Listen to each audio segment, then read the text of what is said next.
Բարև ձեզ, Ազատ ձայն լրատվականը սկսում է հայագիտական ձայն Արարատի հաղորդաշարը։ Այսօր շատ կարևոր եւ հետաքրքիր թեմա ենք քննարկելու, խոսելու ենք շինարարության եւ ճարտարապետության մասին, սկսած վաղագույն ժամանակներից։ Ինչպես եւ երբ է սկսվել հայկական լեռնաշխարհում շինարարությունը, տնաշինությունը, ինչ փուլերով է անցել զարգացման այդ շրջանը։ Թեմային մեզ կծանոթացնի գրող Վահան Տեր-Ղազարյանը։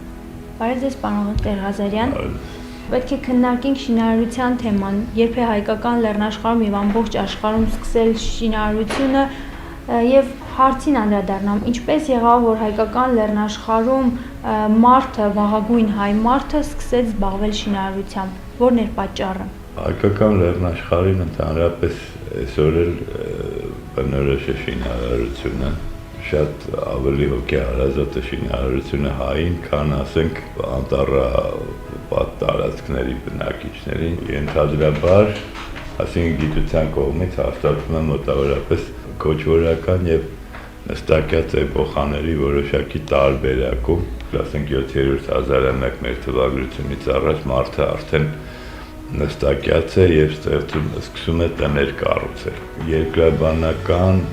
այսպես կլիմատոլոգիական եւ այլ պայմանների հետ է կապված մարդու նստակեցությունը կամ տեղաշարժերը ընդհանրապես պատմության բոլոր փուլերում։ Կենդանիները երբեմն այնպիսի վիրտուոզ բաներ են կառուցում, թեկուզ ծիծեռնակի բունը թվում է, թե մարդու եւ կենդանու այսպիսի տարբերությունը մարդու օգտին, որը ֆանտազիա ունի եւ ավելի կատարելագործում է իր ամբողջ այդ կարողությունները, սրանք ինչպես որ կառուցում էին, ասենք, իգլուներ, վիգվամներ, յառանգաներ կամ ինչ-որ բաներ, նույն ձևով, նույն կենցաղով շարունակում են ապրել։ Զարգացում է իրականում ցեղերի, շարժվող եւ նստակյաց ցեղերի բախումների, տեղաշարժումների, հանդիպումների հետևանք է սոսկ, որը բերում հանգեցնում է համամարտկային ինչ-որ քաղաքակրթության զարգացմանը։ Այս դեպքում միայն կարող է այդ ստատիկ վիճակից դուրս գալ մարդկային մտածողությունը։ Հայկական լեռնաշխարհը առանձնահատուկ է միջազգային հնագիտության ներկապնակի մեջ, առանձնահատուկ է նրանով, որ հազվագյուտ այսպիսի վայրեր կան, որտեղ մենք տեսնում ենք քաղաքակրթության, մարդկային քաղաքակրթության բոլոր շերտերը, բացարձակապես բոլոր շերտերը, ուղղահայաց կերպով մեկը մյուսի վրա դասավորված, սկսած վաղ քարե ծառից, վաղագույն շրջանից, առ մեր օրերը, ոչ մի պահ քաղաքակրթության հայկական լեռնաշխարհից չի խուսափել։ Շահավետ դիրք է տալիս հայկական լեռնաշխարհին գիտական ուսումնասիրության համար։ Մենք ունենք Հայաստանում զարմանալի երևույթներ, օրինակ, երբ որ պարզվեց, որ ասենք Մուստերյան ժամանակներում, մեզանից մոտ 80,000 տարի առաջ, նախ խիստ զարգացած ժամանակի համար խիստ զարգացած հասարակություններ ապրում Հայաստանում, ցեղախմբեր, որոնք բնակեցնում էին, ասենք, Հրազդանի անձավաշատ կիրճը, Հրազդանի կիրճի Մուստերյան քարայրից հայտնագործվեց 20,000 գործիք, սա շատ մեծ ծավալ էր։ Հատիս լեռան ֆենոմենը առ այսօր ուսումնասիրման ենթակա է, ռուսական հնագիտությունը այստեղ մեր հնագետների հետ, պալեոլիթի մասնագետների հետ միասին աշխատում են, ուրեմն Հատիսում զարմանալի երևույթ էր 8 բլուրների վրա, փաստորեն մենք դիտեցինք Հրաչյա Ղազարյանի հետ, քարեդարի մասնագետ, դիտեցինք փաստորեն աշխատանքի բաժանման երևույթ, որ ոչ ոք սկզբից չէր հավատում, որ այդպիսի բան կարող է գոյություն ունենալ, աշխատանքի բաժանում Մուստերյան ժամանակներում, երբ որ աշխատանքի բաժանումը հանդես է գալիս ոս միջնադարի վերջում, մեզ մոտիկ շրջանում կարելի է այդպիսի էլեմենտներ դիտել, բայց Մուստերյան ժամանակում 80,000 տարի առամ եւ հանկարծ աշխատանքի բաժանում մեկ բլուրի վրա ստանում էին քարի գործիքի նուկլեուս, այսինքն ցելեպներն էին առանձնացնում։ Սրանք տեղափոխվում էին մյուս բլուրը, որտեղ դրանցից ստանում էին ուրիշ ավելի կատարելագործված վիճակ։ երրորդ բլուրի վրա ռետուշում էին գործիքի եզրը, այսինքն այսպիսի երևույթ գտնված նյութերից։ Փաստորեն այս բոլոր ժամանակակից հայտնագործությունները մի տեսակ խախտում են նստակեցության եւ կոչվորության այդպիսի հարցերը, բայց իրապես բնակավայրերի կոնկրետ նստակյաց բնակավայրերի կառուցումը մենք կապում ենք, ասենք 12-ից 7-րդ հազարամյակների հետ մեր թվագրությունից առաջ։ Մուսերյան ժամանակներում օգտագործվել են բնական քարայրերը եւ որպես բնակավայր եւ որպես տամբարաններ։ Սկզբից առանձին խոսենք քարայրների մշակույթի մասին։ Քարայրաբնակությունը վաղագույն ժամանակների իրականությունը, անձավաբնակությունը եւ զարմանալիորեն այդ անձավաբնակությունը հետը ստանալով նաև վիմապոր տեսք, երբ որ մարդը արդեն սկսում էր մասնակցել միջնորդավորվել այդ բնական միջավայրին, քարայրին, մենք այնպեսի մեծ ժամանակային կտրվածքի մասին ենք խոսում, որ մեր օրերի միջավայրը ասելով, ասենք կարող ենք հասկանալ վերջին 5000 տարին։ Ուրեմն, սակայն այդ ժամանակներում գալիս հասնում է մինչև ասենք Գեղարդի, Կապադոկիայի քարայրների կամ կարելի ասել Լորայի, Հնդկաստանում եւ այլն այսպիսի կատարելության վիմապոր աշխարհի։ Չմոռանանք, որ ասենք Խնձորեսկ վիմապոր բնակավայրի վերջին բնակիչը Քարանձավից դուրս է եկել 54 թվականին, 1954 թվականին։ Այսինքն սա բնակության, նստակյաց բնակության մի վիճակ է եղել, որ երբեք չի դադարել եւ անձավաբնակությունը շատ հարցերում նույնիսկ ավելի օգտակար է եւ առողջական իմաստով եւ անվտանգության իմաստով։ Հիմա ստորգետնյա շինարարությունը լայն ցածով շարունակվում է, ժամանակակից ճարտարապետության մեջ մենք ունենք, ասենք, նորարարներից հռչակավոր համաշխարհային ճարտարապետ Էդվարդ Ուչուջյանը, ֆրանսիական ճարտարապետ հայազգի, որը ստորգետնյա ճարտարապետության կիրճերի օգտագործման իսկապես գիգանտ նախագծեր է մատուցել, որը մեր լարված դարում կարող է մեծ ապագա ունենալ։ Այնպես որ շինարարության այս կողմը չի դադարել, նույն խորագույն ժամանակներից դատելով մենք մի սխալ բառ ունենք, ասում ենք պրիմիտիվ ցեղեր, այդպիսի ցեղեր չկան։ Այնպես որ պրիմիտիվ ժողովուրդները ասելով խիստ պայմանականորեն կարող ենք հասկանալ ցեղերին, որոնք ասենք վերջի մի քանի հազար տարվա մեջ չեն փոխել իրենց կենցաղը, շամանիստական վիճակի մեջ են գտնում, դրանց շինարարությունը, ասենք կլոր ձևերի կառույցներով, այսպես իրենց տները, բնակարանները Աֆրիկայում, Օվկիանիայի կղզիներում, ասենք նույն ձևով այդ կլոր ձևերով, կլոր հատակագծով, սա ամենակայուն ձևերից է։ Կլոր հատակագծով կառուցված տները, բնակարանները մենք տեսնում ենք հյուսիսային ժողովուրդների մեջ,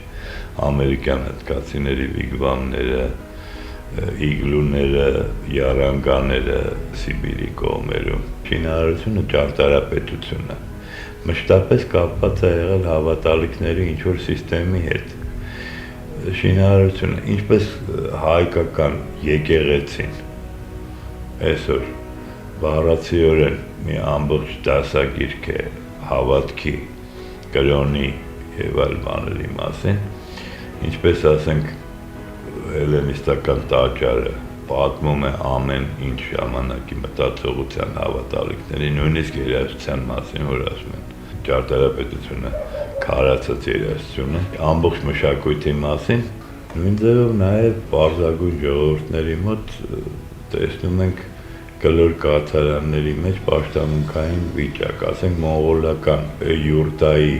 կլոր ձևը բաժանվում է 12 մասերի, նու դժվար է դա անկյուն անվանել, իրենք ասում են անկյուն։ 12 անկյունները նվիրված են զոդիակի կենդանակերպի շրջանի տարբեր բաներին համապատասխան արձանիկով կամ առանց արձանիկ, բայց իրենք շատ ճշգրիտ գիտեն, թե որ մասը յուրտայի զոդիակային նշանի որ կետին է, այսինքն մեկ յուրտայի մեջ մենք կարող ենք տեսնել զոդիակի ամբողջ շրջանակը, գումարած մուտքը, որ տեղից մտնում է տարին, այսպես, եւ 12 ամիս, եւ 12 տարին յուրտայի մեջ իրենց տեղերն ունեն, բախտավոր հատվածը եւ այլն, դա նրանց ամուսնական ծիսակատարությունների ամեն ինչի մեջ արտահայտվում է, հետաքրքիր փաստեր է։ Նույնը վերաբերում է պրիմիտիվ ժողովուրդների, որոնց մեջ այս պրիմիտիվություն բացարձակ չեմ տեսնում, Նոր Գվինեայի բնիկների մոտ, ասենք, անձրև բերելու նպատակով կառուցում են այսպես կիսա գմբեթաձև կավաշեն ճյուղերից պատրաստված կավաձև տուն, իսկ իրենք որպես կայծակների, խնդրում եմ համեմատել հայկական ժայռապատկերների այծ կայծակ դայակ կաղապարանիշի հետ, կայծակների կերպարանք ստացած, ասենք բնիկները, դիմակներ հագած այծի պոզերով հարվածում են այդ իրենց սարքած կլոր կացարանին տանը, որը ներկայացնում է, սիմվոլացնում է երկինքը, երկնագմբեթը, եւ երբ որ դա կարողանում են կործանել, արդեն նրանք համարում են, որ անձրևը պիտի կա, այսինքն նրանք անձրև կանչեցին այդ գործողությամբ։ Նոր Գվինեա մեր օրեր եւ 5000 տարի առաջ հայկական լեռնաշխարհ ժայռապատկերն էր, նույն պատկերն է, նույն հավատալիքները բաղագույն։ Նույն այսպես մարդը սկսում է կառուցել կավաղյուսից տներ, անձավաբնակ մարդը արդեն դուրս է գալիս անձավից, երբ որ կլիմատիկ պայմանների հետևանքով ավարտվում է ռիսպյուրման վերջին սառցակալումը, հետը ջերմանալու հետ միասին, մանավանդ հայկական լեռնաշխարհում մոտավորապես արևադարձային կլիմա է, ընդհուպ մինչև 3-րդ հազարամյակ մթա, եւ արդեն սկսում է կառուցել արհեստական բլուր բնակատեղիներ, այդ շրջանում Արարատյան դաշտը աստղալից երկինք է հիշեցնում։ Ամբողջ դաշտը ծածկված է բլուր բնակատեղիներով, չնայած ջրապատ է 6-5 հազարամյակներում Արարատյան երկրաբանության մեջ ասում են կատլավինա, Արարատսկը տեկտոնիցկը կատլավինա։ Սա իրականում մի այսպես խորացում է, որտեղ լիճ է եղել, եւ լճի մեջ եղել են այդ արհեստական բլուր բնակատեղիները, Շերեշ բլուր, Մոխրա բլուր, Նախիջևանի Գյուլթեփը 1-2, Ջրահովիտը Երևանին մոտ, Այգեհովիտը, այս բազմաթիվ այդպիսի բլուր բնակատեղիներ, կլոր Շենգավիթը ամենակարկառուն հուշարձանը, կլոր կացարաններ ավելի ուշ նաև քառակուսիների զուգորդմամբ, կլոր կացարաններ, կլոր գմբեթաձև առաստաղով, սա ընդհանրության կարգով է եղել, այսպես հետագայում կառուցվել են արդեն քարե ստորնամասը, ասենք մինչև 1 մետր բարձրությամբ եւ դրա վրա շարվել է արդեն հումաղյուսից ինչ-որ պատ, վերևում եղեգնա հյուս առաստաղ մեջտեղ գերանով, որը պահել է ծածկը երթիկի նման անցքով, այսպեսի ստերեոտիպ ռեկոնստրուկցիաներ կան այդ բնակատեղիների։ Այստեղից սկսվում է շինարարությունը։ Մյուսը այդ նույն մարդիկ, որոնք բնակվել են այսպես դաշտավայրային մասերում, էլի գիտության մեջ մի սխալ կարծիք, որը իշխում էր երկար ժամանակ եւ ներկայումս արդեն հերկվում է, տարբեր ցեղերի մասին, որոնք բնակեցվել են տարբեր կենցաղների եւ այլնի մասին։ Այսինքն լեռնային հատվածներում բնակվել են ուրիշ կենցաղի ցեղեր, տեսակ, մարդկային տեսակ, դաշտավայրային հատվածներում բնակվել են ուրիշ տարուսաշեն կացարանների տեսակը։ Բարձվում է իրականում սրանք ամառային եւ ձմեռային կենցաղ վարող ցեղեր են, լեռնային կենցաղավարություն, ասենք մոտ 3000 մետր բարձրության վրա գեղամար լեռների ստորոտներում, Արագածի լեռնալանջերին վերնամասերում, անասնապահական, օղագործական երկու կենցաղաձևերի միաձուլում ամառային եւ ձմեռային կենցաղաձևեր, որոնք այսօր էլ ոչ միայն խորտ չեն Հայաստանին, այլև մեր գյուղատնտեսության հիմքն են կազմում։ Բոլոր գյուղերն էլ մեկնում են ամառային արոտավայրեր, մանավանդ դաշտավայրային գյուղերը լեռներում ունեն իրենց արոտավայրերը, իրենց տեղը, իրենց այդ բնակատեղին վրաններով, երբեմն նույնիսկ գյուղանման ինչ-որ բաներ են կառուցում։ Այնպես որ երկու տարբեր քաղաքակրթությունների մասին խոսք լինել չի կարող, ոչ այն ժամանակ, ինչպես այլ հիմա։ Քանի որ այնտեղի լեռնային կենցաղը մի քիչ ուրիշ բան է, ձևեր է պարտադրում, թվացել է թե տարբեր քաղաքակրթություն։ Պարոն Տեր-Ղազարյան, դուք մանրամասն ներկայացրիք դաշտավայրային բնակավայրերը եւ հիմա կուզեի մի փոքր ավելի մանրամասնեք լեռնային բնակավայրերը։ Լեռնային բնակավայրերը, սրանք ծագումնաբանական մի քիչ այլ բան ունեն։ Ընդհանրապես այսպես է, ինչ որ ժամանակ մարդը սկսում է բնակեցնել այնպիսի տարածքներ, որտեղ հավաքչության առատ նյութ կա, լեռների լանջերը, էլի կլիմայի փոփոխության հետ է կապված։ Սակայն այդ պահից նա հետը սովորում է արդեն հավաքչությունից անցնում է պարզագույն հողագործության, երկրագործության, նա սկսում է ստանալ արհեստական ճանապարհով, ինքն է բույսը ցանում, ինքը ստանում։ Սա արդեն նստակյաց հողագործության սկիզբն է։ Դա մոտավորապես համընկնում է 7-րդ հազարամյակին մեր թվագրությունից առաջ, այսինքն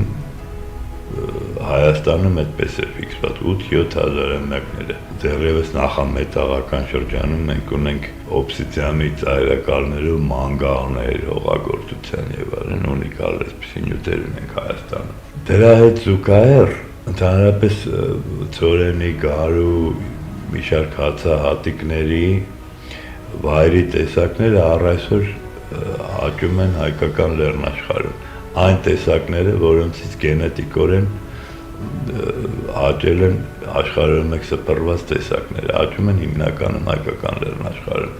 որը ստիպել է ակադեմիկոս Վավելովին պնդել, որ երկրագործության հայրենիք հայկական լեռնաշխարհն է։ Նույն ձևով վայրի կենդանիների մի շարք, նրանք, որոնք էնդեմիկ են եւ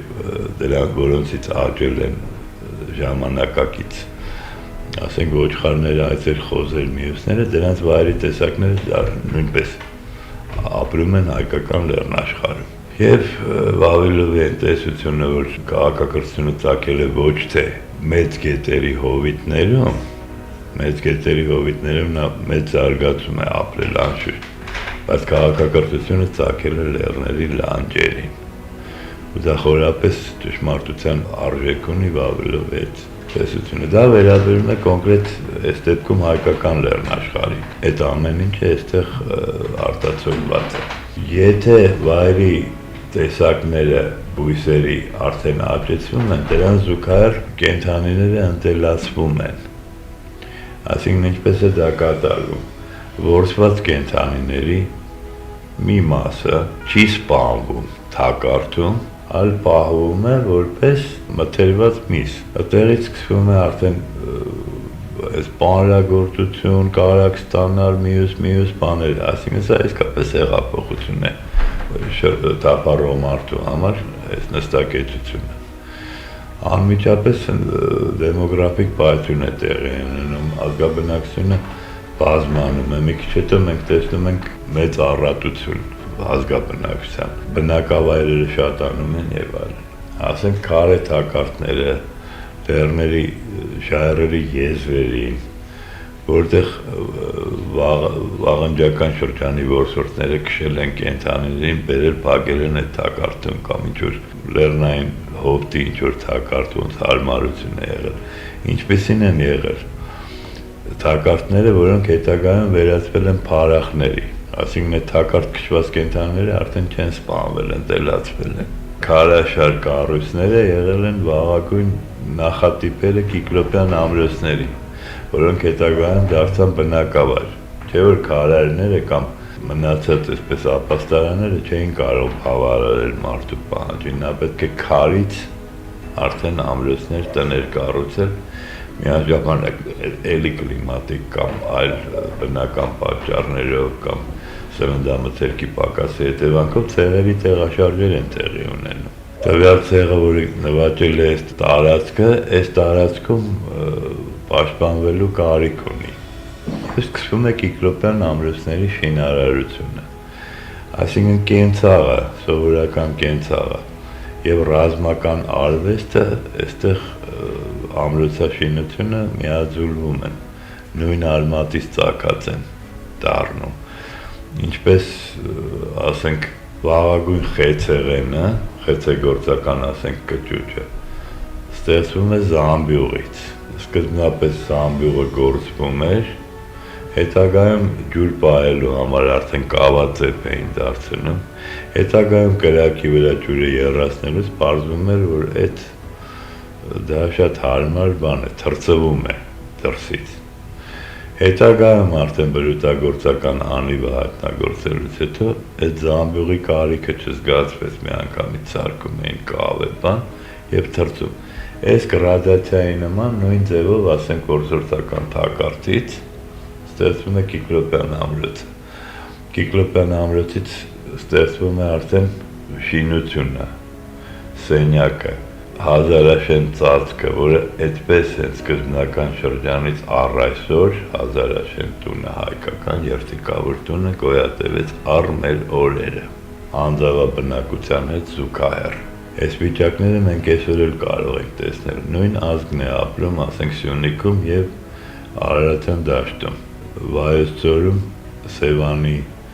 շրջանում եւ Լոռում, նույն հայերն են, սակայն տնտեսական կլիմատիկ տեղային պայմանների պատճառով, ասենք Գորիսում մենք հանդիպում ենք քարանձավանման տների, թաղակապ ծածկով, խորքային օջախով,